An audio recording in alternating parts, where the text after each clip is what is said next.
Well, we're here today with Christie Saracino. She is the Program Manager for Central Arizona Shelter Services. And I want to say thank you so much for talking with me today, Christie. Thank you. It's a pleasure to speak with you too. Okay, great. I wanted to know, first of all, how did you become involved in working with Central Arizona Shelter Services? Sure. Well, I'm originally from New York. I studied anthropology, and I just have a great love for people. Fascinated by, the social behaviors, cultural behaviors, and I really like seeing how things fit together and figuring out answers to problems with people. I came here about 4 years ago through a postgraduate service program called the Jesuit Volunteer Corps, and I spent a year in service to Central Arizona Shelter Services, direct service with our clients. And during my time here have had progressive responsibilities.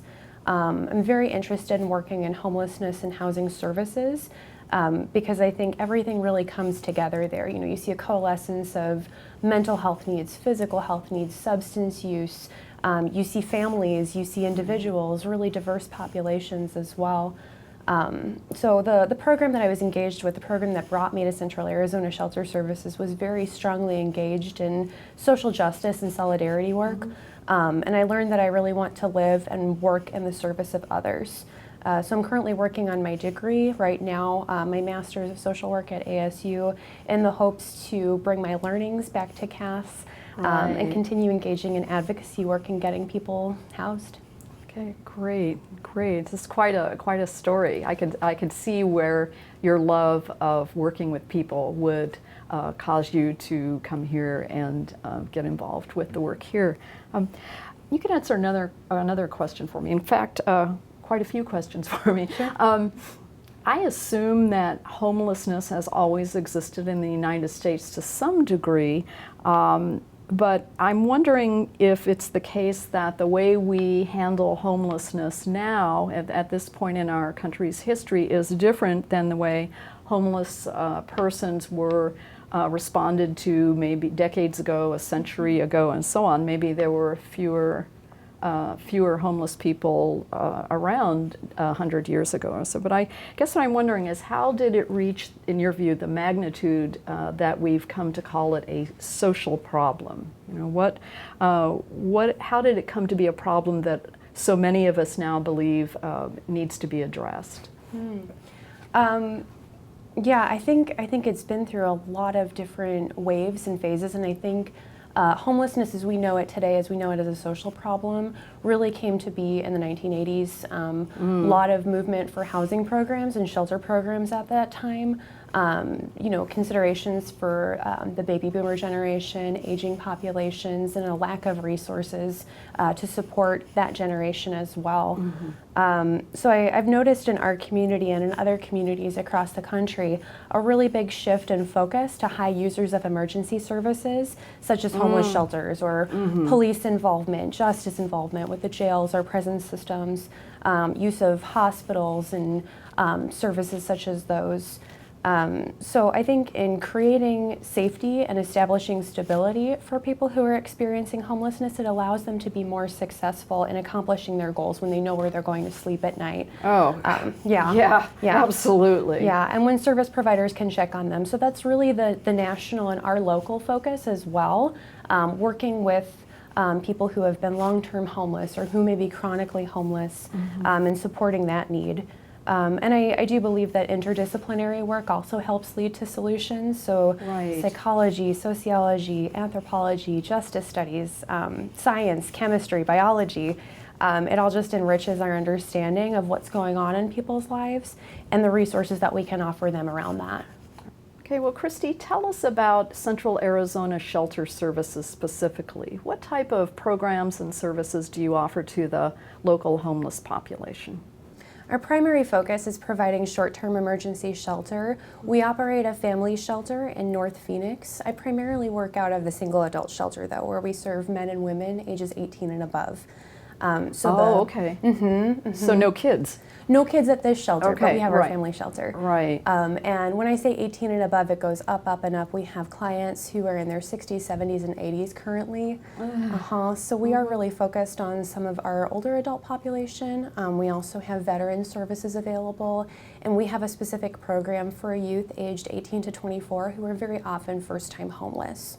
Right, right. And does that include any like resources for vocational training, or at least provide facilitating access to that type of training? Our shelter program primarily focuses on income and housing, so those are the two major goals that we have for each of our clients.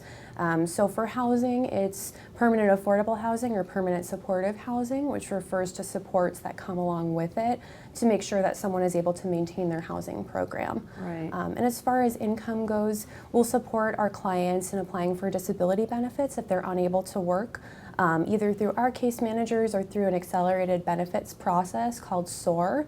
We'll also make referrals to employment services programs or support our clients in reviewing resumes or preparing for interviews as well. Okay. Do you teach them how to do resumes? I mean, or to a degree, we That's focus great. primarily on money management and personal financial management once our clients become employed, because it's fairly typical for our clients to have come to shelter in the first place for economic reasons. Right. Okay. Okay. So you do offer classes in some of these job-related skills. That's terrific. We do. Okay. Well, if you would give us an idea of the demographics of the homeless population in our area. How about what proportion of your clientele is made up of families? What proportion is single people? As far as other different age groups, what proportion would you say are adolescents? I guess they'd be with the families then, because under 18, it's they're going to be in the family setting. Yeah, not. I mean, a 16-year-old would not be with the single homeless. No, they wouldn't be in a single adult shelter, but there are programs available for unaccompanied minors, for example, that's who good. have been separated. All right. Okay. Yeah, but if you could just give us a breakdown, what proportion of the groups I mentioned, veterans, what proportion persons who appear to have mental illnesses. So if you just give us a little breakdown. Sure.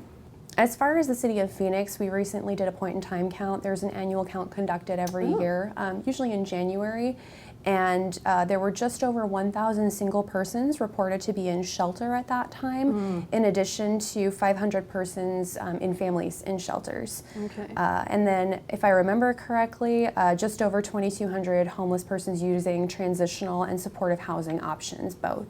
Okay. Okay. And then as far as the demographics go for what homelessness looks like in our Phoenix community, about 70% of people experiencing homelessness are men and 30% are women. And for families, it's actually the opposite. About 70% are women and 30% are men. Oh, wow. So there's a lot of single moms with children. Yeah. Oh, wow. Okay. And in regard to veterans, persons with mental health issues? Sure. The count of people experiencing homelessness who identify as veterans is actually a little bit low in this count because it doesn't take into consideration the transitional housing programs. Oh, okay. So we're looking at about 12%. Right. And then as far as persons with mental illnesses or disabilities, we're looking at about 40% who report that they have a disability, either mental or physical. Oh, wow. Okay, that's a higher percentage than I would have guessed. Yeah. Yeah. Okay. How would you say that the size and the demographics of the Phoenix homeless population compares to that of other homeless populations in other large metropolitan areas around the country? I would think that it's fair to say every state is different. I think there are some states that tend to have a much larger homeless population, so it tends to be California, New York, Texas. We're looking at some of the bigger states, sometimes more well-resourced states as well, or more well-resourced communities. From mid-2000s to present, Arizona has seen a decrease in total homeless persons, so Really? by about 33%. Yeah, Wow, I wonder why. Any idea why? You know, I'm not sure. Right. Actually, yeah. Yeah. Well, you know, I always thought that a homeless person's, if I was homeless, I would, you know, aspire to be in one that had a climate that wasn't, you know, there weren't blizzards in the winter, and maybe if there tends to be larger populations in the western and southern states. Maybe that's because, you know, they don't have to deal with freezing in the winter. I mean, I don't know. Yeah, anecdotally speaking, I have had a lot of clients report to me that they've come to Arizona or to the Phoenix area because it's a more hospitable environment, so their health conditions are better here. Right. Oh, yeah, of course. Older adults don't have to be as concerned with shoveling. You know, people can breathe better out here. Sometimes allergies, asthma, chronic lung conditions, things like that. I have had clients tell me before that they've done their research and they, you know, this is the best that they could find. Or it was the closest place that they could get to from where they were in more remote or rural areas or different parts of the state. Yeah. So a lot of the homeless who have come from elsewhere have come for the same reasons that not people who have housing come here, for health reasons and so on. The weather, yep. Yeah, interesting. Okay.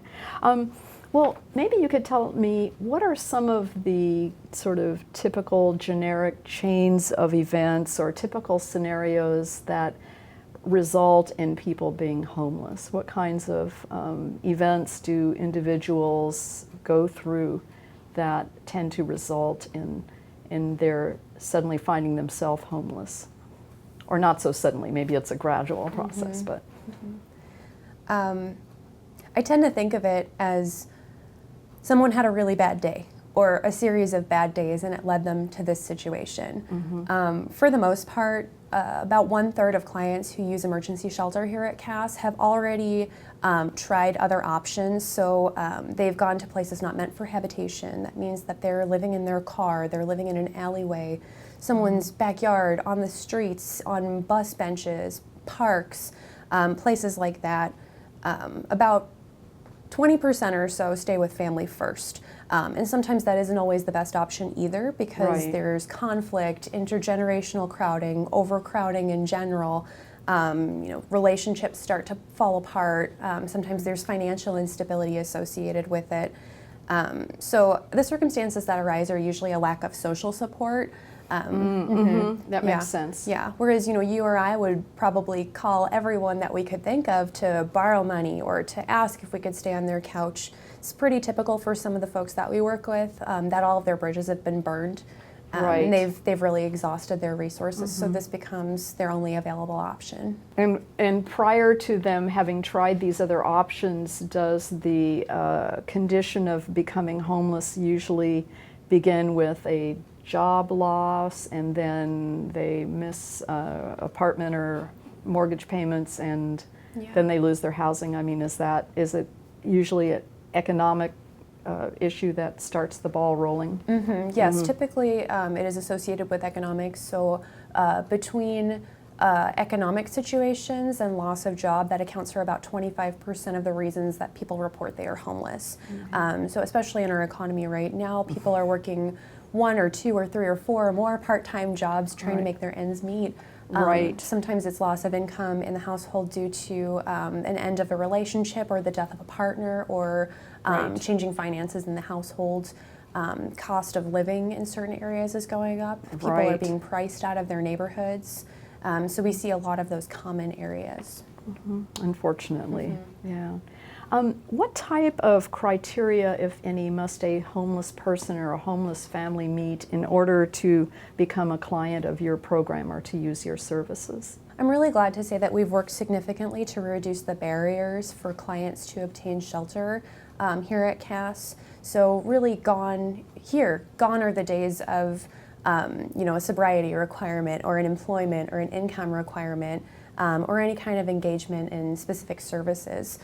So it becomes easier for people to come here, and we receive them, you know, we welcome them in when someone is in need. So we're really focused more on the people whom we serve, and we are looking more towards client-centered services, so they choose when they wish to engage and how they wish to engage, with some gentle encouragement and reminders about resources and program priorities, of course. We do not provide services to people with sexual offenses, but we do refer appropriately to other programs and make sure that they are served otherwise. And then in addition to that, individuals using shelter services need to be able to care for their activities of daily living. So of that's an course, important right, point. right. So things like feeding, bathing, using the bathroom, transferring if they use a wheelchair into their bed, just with minimal assistance or use of an assistive device or with a reasonable accommodation. And for persons who do need assistance with the tasks of daily living, is there a place you can refer them to? I'm just curious what happens with those folks. Yeah, unfortunately, we do receive people sometimes who are not in the best health condition to be using shelter services. So a little bit of detective work is required at that point. You know, figuring out where they came from. Sometimes it's from hospitals. Sometimes they can no longer stay in the nursing facility where they were. Sometimes you know, adult children are no longer able to care for their aging parents. So we do engage some of the local hospital social workers. Oh, that's great. Yes, and there are a couple of respite shelter programs where people can heal and recover if they're in bad health. That's good to know. I didn't know that about and are they reasonably close to here, so transportation isn't too big of a problem? Fortunately there are some community transportation resources, and we've been able to leverage those to get our clients where they need to go. That's great. That's great. I'm sure one single homeless shelter services organization, even as large and sophisticated a one as yours, can't possibly accommodate or assist all the homeless people in this area. Are there many other shelters or similar services that help the homeless in our area? We are the largest shelter in the state for single adult men and women, and as I mentioned earlier, we also operate a family shelter for men and women who have children in their custody. But in addition to that, we work with other shelters on a regular basis, and some are more population specific. So some are just for women or just for pregnant or parenting women. Some are just for elderly men, some are just for elderly women. Some are faith-based, some are veteran-specific, some are youth-specific. Some, as I mentioned, are also respite health care shelters, specifically for people who need a bit more support and time for healing and recovery. We work with domestic and intimate partner violence programs, so it really does run the spectrum. Yeah, that's great. So you all collaborate. It sounds like you're very hooked up together. That's wonderful. What would be your educated guess as to the proportion of homeless persons in our area who, for whatever reason, receive no services from your organization or any other services for the homeless? It is hard to say because you can't force people to use shelter or use services. You know, congregate living isn't always the most comfortable environment when you have so many other people sharing space with you. So I think that the best you can do as a service provider is be available and be ready when they are, whether it's the first, second, third, fourth, or 50th time that they come for services, and just be prepared for that. Be prepared to support their need. In order for our audience to have a better understanding of homeless persons or the nature of homelessness, is there anything that our audience should know about that I haven't had the presence of mind to ask you about? I think when it comes down to it, I think we're responsible for each other forever, and I think sometimes we forget about that. Yes, we do. Yeah, so it's very, very easy to walk on by people who are asking for food or money, and really what they're asking for is your time and your attention. So I think just remembering that everyone matters and that people are worth the work. I just think it's so important. Just having presence and being available to people and being ready for service when they are. And do you use volunteers in your organization? And how does if someone is interested in volunteering, how do they begin that process? Absolutely. We have a few different volunteer programs that we partner with on a regular basis. So we have some long-term volunteers who spend about a year in service to our agency. In addition to that, we also host interns from some local colleges and universities.